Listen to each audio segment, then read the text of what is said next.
Hey guys, it's Marshall from Going Gear, and this is the extended review of the Eagletac GX25A3. So here is the Eagletac GX25A3.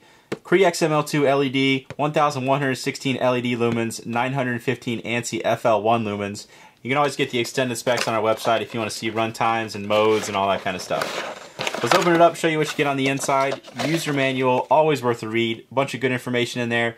Kind of an advanced interface on this if you want to get into all the optional modes and everything. Pretty simple if you want to just stick to the defaults, but you have some good options in there. Take a look at that if you want to see that. Warranty information, care instructions, all that kind of stuff. Accessories that you have. So you have spare O-rings. You've got a lanyard if you happen to want to use that. You've got an optional switch. So you can put that on there if you want. When I say optional, I mean you don't have to put it on there. It does come with the GX25A3, so it's going to come with it if you buy it. But you have the option to put that on there or leave it off. I personally find it super useful because then it's really easy to find at night versus trying to find a side switch, which really isn't that hard, but you can instantly find a rear switch. So we're going to put that on there when we actually show you the light and everything. So side switch on this, again, Cree XM-L2 LED. You can see you got a nice smooth reflector, so you actually get pretty solid throw on this little guy. Let's open it up, show you the inside. So here's the default tail cap without a switch on the end. You got a couple little prongs in there that help guide it into the hole so you get the right polarity and everything. We're going to set that to the side. We're going to use the one with the rear switch. Alright, so let's talk about batteries. So this is compatible with AA size batteries. A lot of times when you have the multiple AA lights, you know, take 3 or 4 or 6 AA's, you can't use the lithium ion 14500 batteries. You can in this guy, so it's not a problem. Got a really wide array of voltages that it'll take. We're not going to use them. We're just going to use some nickel metal hydride Sanyo Eneloops. Just make sure you observe the correct polarity when you stick them down in there, just like I did not. Put them in the right way this time. And then you've got these two little prongs there on the end that help guide it into the correct position, and then just go ahead and screw on the tail cap. Okay, the interface on the GX25A3, switch on the side, switch on the rear. You can use either one to turn the light on. And they both actually have momentary as well, so if you press and hold for a second or more and then release, you have momentary. Really nice option. I find myself using it a lot when you just need a quick burst of light. So you do have that option on both of them. Tap it just to turn the light on, and then to switch modes, loosen the head. And by default, it'll cycle through just 3 regular outputs. You also have a tactical mode. I'll show you how to get into that here in just a second. You also have a whole bunch of flashing modes, and the way to get into those is you have it in the turbo, the first position, go all the way down to the third one, and then back in, and you cycle between all your different flashing modes. So you have different strobes, and SOS, and beacon, and a bunch of different flashing modes. It'll go just between all those different ones, and then you can just loosen the head and it'll go back into regular illumination, and then tighten it, it'll go back into your turbo output. You can also get into the turbo from any of the modes, so if we have it in the low output, press and hold that switch, it'll go right into the turbo output. So this is the cool white LED, also available in neutral if you want to have a little bit better colors on it. I didn't have one for this video, but I've used them in a bunch of other different videos if you want to see what the color difference is between the two.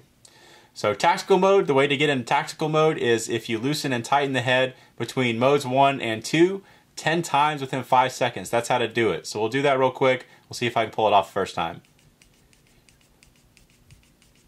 I think I did a couple extra ones, but let's just make sure it's in that. So you got the max output, that turbo, you got the medium, and then your third one's going to be the strobe. So that's your tactical mode. You do have mode memory in here, so if you turn it off in a mode, turn it back on, it's going to go back into that same output. It's because you're loosening and tightening the head to control the output, so it's depending on what is making contact that is going to determine the mode that you turn on in.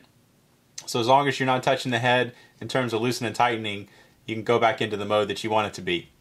And of course, if you have it in high, turn it off, loosen the head, you can have it come on into low. So nice option that you have on there. You got different outputs and everything that you can choose between. So again, real quick on the interface, either use the rear switch or the side switch. Tap it to turn it on, press and hold, and you have momentary. And when you have it on or off, you can loosen the head, choose between your different outputs, and then go between modes 1 and 3 to get into your flashing modes. And then I showed you earlier how to get into the tactical mode as well. So that is the interface and everything of the GX25A3. Let's go ahead and take it outside. We'll show you how it does outside. Alright, we're outside with that Eagletac GX25A3. Got the 40 mag light that I always use, since pretty much everybody's familiar with how it performs. Dock house down there, about 100 feet away to it. Shining around on some of the bushes and trees and stuff. That's as tightly focused as the mag light gets. Alright, let's go ahead and try out that Eagletac. Show you how it does. So pretty impressive for a compact light just running off of 3 AA batteries. Whole lot of light coming out of this thing. Zoom in on that dock house just so you can see how well everything's lit up. And you can see fine details down there. You know, it's not like you just got a dim light down there. You can definitely make out everything that's going on. See all the colors and shapes and everything shining around a little bit. Just to show you the different outputs. Show you that it does still really well, even on the lower outputs. So those are the 3 main outputs. The lowest one doesn't get out there all that great. It's not really meant to, more for up close kind of stuff. You can see stuff 15-20 feet away. Still makes it out to that. You can bump it up to the higher outputs when you need them. Okay, let's try this thing out at a longer distance to see how it does. Alright, got some more distance to work with on the GX25A3. Let's go and turn it on and show you what it can do. So I got the targets that I use for the long distance flashlight comparison videos. First one's out there at 50 yards, the second one's 100 yards, tree line beyond is 130 yards. Obviously it'll go out to all 3 of those really, really well. And it'll go much further than that if you need it to. Boat right there is about 20 feet away, just to give you an idea. We'll shine it around just so you can see what it looks like, different colors and distances and stuff. And let's cycle down to the lower outputs. And obviously the lowest one made for up close kind of stuff. Bump it back up.